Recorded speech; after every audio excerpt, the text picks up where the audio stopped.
Tatlong sospek sa droga ang timbog sa magkahiwalay na operasyon sa Cainta, Rizal. Ang isa sa mga nahuli ay driver ng school bus. Ang mga parokyano niya raw ay mga kapwa niya driver at mga kabataan. Nakatutok si John Consulta. Eksklusibo. Nang makuha ang senyales mula sa asset na naibigay na ang droga, agad sumalakay ang mga operatiba ng Cainta Police. Oh, walang gagalaw ha! Gay! Tapa! Tapa!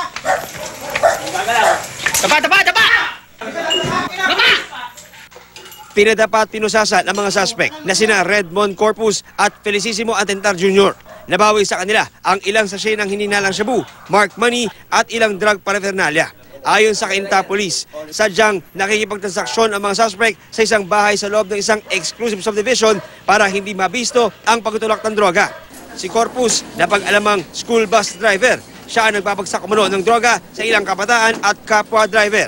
Bagamat aminadong nagbibenta, itinanggi ng suspect na sa mga kabataan at kapwa driver siya nag-aalok. Bakit sir kayo napasok sa pagtutulak ng droga? Nagtulak po ako para libre na po yung parang libre na po yung gagamitin ko. Pag sa loob ng subdivision, gated naman ito, may gwardiya. Akala mo bisita lang eh.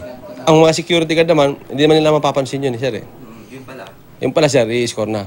Sa hiwalay na operasyon, huli sa akto ang isang lalaki mula Taguig habang nag-deliver ng droga sa isang kontak sa Cainta.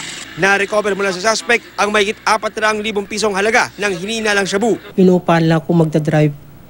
Kami ng asawa ko, nire-renta kami. Pero alam mo na droga sir ang ihahatid? Hindi po. Kung walang suporta ng ating mamamayan, ng ating komunidad, ay hindi po ito magtatagumpay. So, sa ating mga kababayan dito sa Rizal, sana tulungan nyo kami.